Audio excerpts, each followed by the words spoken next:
Welcome to the NBA Coast to Coast podcast brought to you by thelines.com. Coming to you from the West Coast, Josh Lander, joined by Nate Weitzer. He's on the East Coast.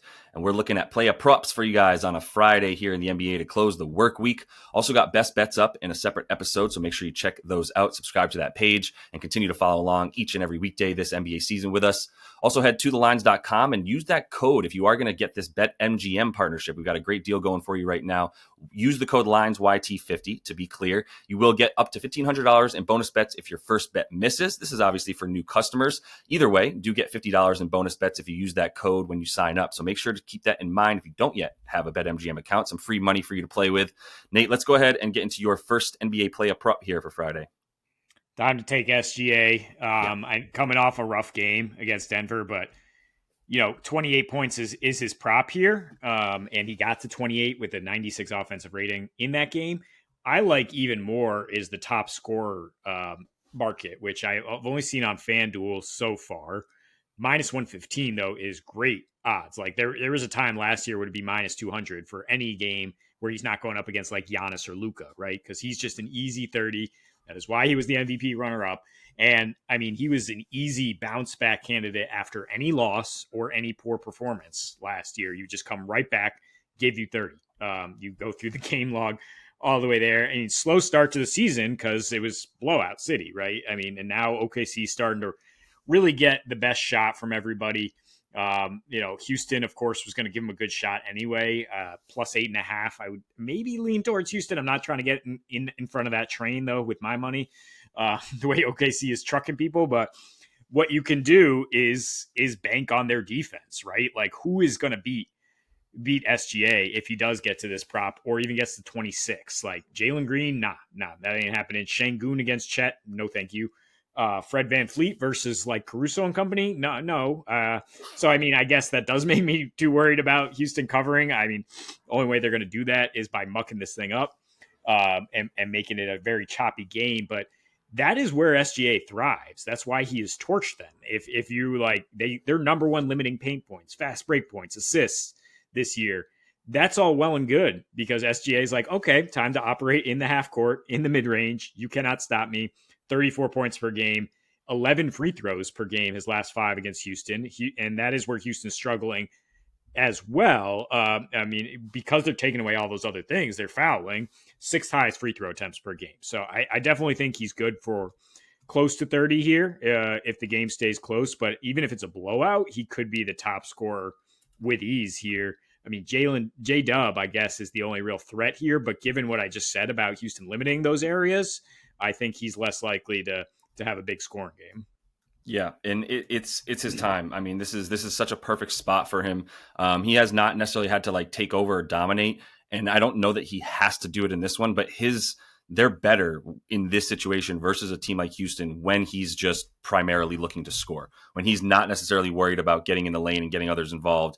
And he's not taking a back seat because they're about to win by 30. And he knows that he has the best defense right now that I've ever seen, for the love of God, on the perimeter. And so there's been sort of a reluctancy, or not necessarily reluctancy, just lack of need for him to go bananas. But I think, not necessarily having that great of offensive games too often this year, honestly, is going to be a reason for him to hit like a 30 plus. There might be a lot of potential. I can see like a big breakout. Let me get this against a rival, right, in division and all that kind of stuff. So I think he's going to come out really strong. And to your point, he is the type of player when he's at his best on offense, scoring and going one-on-one, to beat a team like this, get to the foul line 97 times against Dylan Brooks. Like, that's all in the cards for him tonight. So let's stick in the same game. Let's take an under for the guy on the other side who's going to try to do similar stuff to SGA, and that's Jalen Green. I don't think it's going to work as well.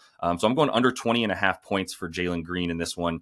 I mean, you look at who he's played this season when he's done well. He's playing teams that are not the Minnesota Timberwolves or the Oklahoma City Thunder or some of the top defenses in the league, or the Warriors or the other team. Top 3 of the top perimeter defenses in the league between the Warriors, right? And I would throw the Thunder atop all of those. They have the best defensive rating in the league. They stop everything that Jalen Green Green wants to do the best above the break threes, pick and roll ball handler. They've been a little bit worse in transition, but I know they're going to have him in the clamps. You don't have to double Fred VanVleet is what I'm trying to say. And they will leave him a little bit more open. I would actually expect Fred to be off ball, getting some shots from Jalen Green. They're not going to overpressure Fred VanVleet. They're going to overpressure Jalen Green. So FVV might be the outlet for Jalen Green. And I'm not touching his assists, because even if you look at last season when he played this team, he averaged more than 5 assists per game against them, in part because that's what they do. They force the ball into the corners. They get it out of the primary scorer, not just ball handler, primary scorer. Like, they're okay to let certain point guards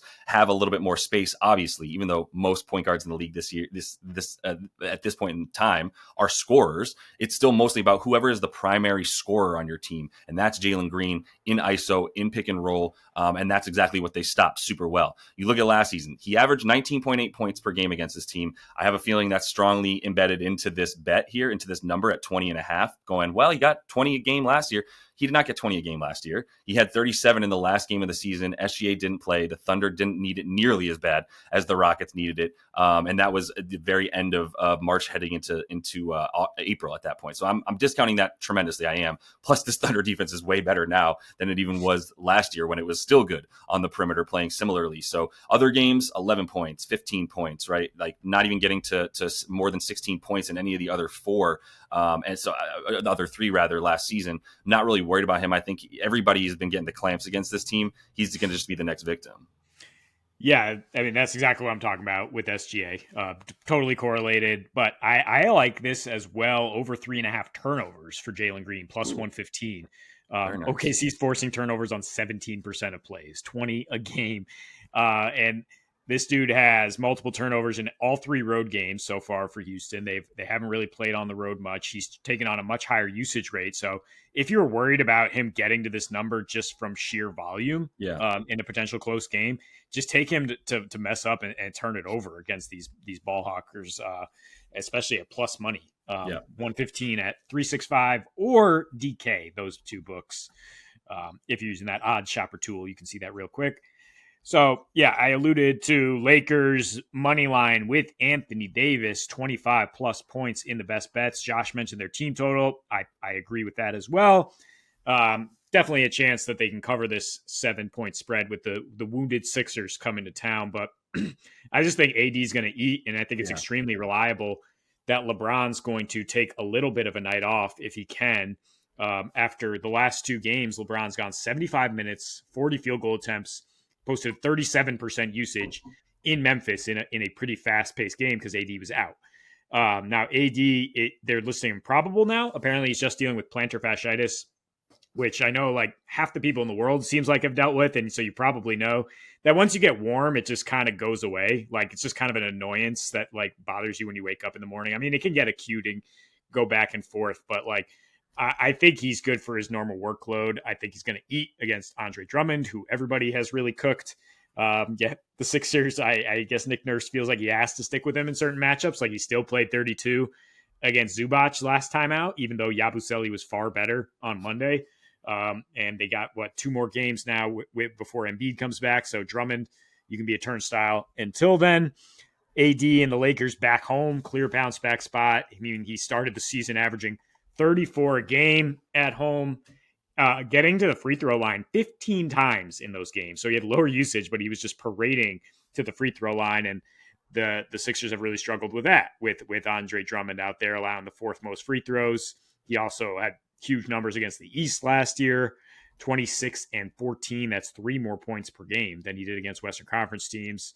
So if there's a top scorer market here as well, I definitely like that. I don't know if Paul George is ready to match points with this dude who's leading the NBA in scoring. And yeah, I think it's just a clear spot where LeBron's going to kind of take it easier after what he's done the last 2 games. Totally agree. He's about to have his way with the rim, essentially. Drummond is not a defender by any means. He's a attempt to block you and then not get the rebound as a result kind of guy. So I'm not worried about him at all. He's just going to have his way today. And I love the aspect of LeBron just being a usage monster without AD in one game, almost knowing that AD is coming back the next game and that he won't have to do nearly as much against a team that gives it up inside everywhere in every which way. Third worst rim field goal percentage that they're allowing, blah blah blah. So they're a turnstile right now everywhere and in big trouble. And hopefully you have the under on their regular season wins this year. Let's finish it off with fast becoming friend of the show, Bilal Coulibaly.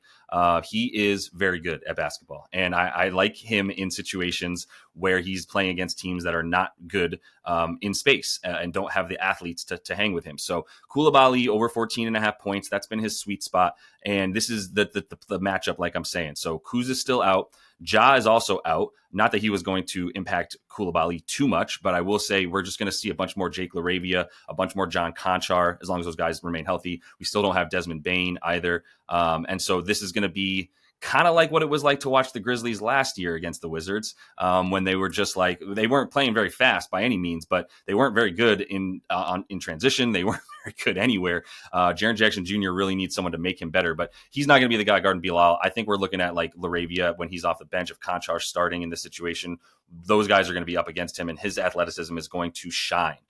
Either that or he's going to be getting spot up shots. Memphis is second worst limiting spot ups. They don't have very many good one-on-one defenders like they should. If they had guys like Vince Williams Jr. and Gigi Jackson who were playing as the others, they'd be in a much better spot. Desmond Bane, also a plus defender when he wants to be. That's the second most to spot ups because they don't really have very much one-on-one defense, so they're forced to help off. They give up the sixth most points in transition. If Edey is out there, great. That's even better. Like, you're just going to have a guaranteed dude who's not going to be down the court until the shot clock reads like 18 seconds left, right? Like, so you're going to be able to get past them in that sense. And then the free throws as well. They foul a ton, whether it's Edey or Jaren Jackson going for blocks. They give up the 10th most free throws. And Bilal is a guy who's getting his points in all those ways, whether he's spotting up, he's running to the rim, or he's getting those free throws because he's, attacking the rim as well. Like, this is how he scores. So I really like him to keep being sort of the secondary scorer in the situations that warrant it, that work for him. Teams like the Warriors are throwing like 4 different dudes that are of a similar archetype as Bilal at him, whether it's Wiggs or Kuminga coming off the bench, even like at times even having Gary Payton Jr. on him when Jordan Poole was off the floor. So like, they had dudes that could run with him and keep it stay in front of him. And I just don't think that this Memphis team right now has those one-on-one defenders. They're going to have too many like minus defenders on the floor at one time. Yeah, it's going to be like a summer league game, the way you paint it. Like, I thank you for bringing it up because, yeah, I mean, Bilal and then Scottie Pippen, once we get props up, Bub Carrington, Kaishan George, Alex Sarr, you can take overs on all of these guys in a game that just nobody is going to be locking up, taking very seriously. It's just going to be props galore. These guys should, and especially with Edey out there, maybe with Joe Val out there on the other end, like, these guards are just going to run all around probably and acquire stats. So I like buying low on Bilal after the Warriors kind of shut him down. Should get right back to business. Yes, sir. Yeah, it might be fun, but yes, Scottie Pippen Jr. could not be higher on him in this one. You're going to have to make his props lines really, really high for me to not go over on some Scottie Pippen Jr. as the point guard in this game. But that's all the time we have for you in Play of Props. Make sure to subscribe to that page so you don't miss Best Bets as well, the other episode that we're bringing you each and every weekday now moving forward. So until we see you next, happy betting.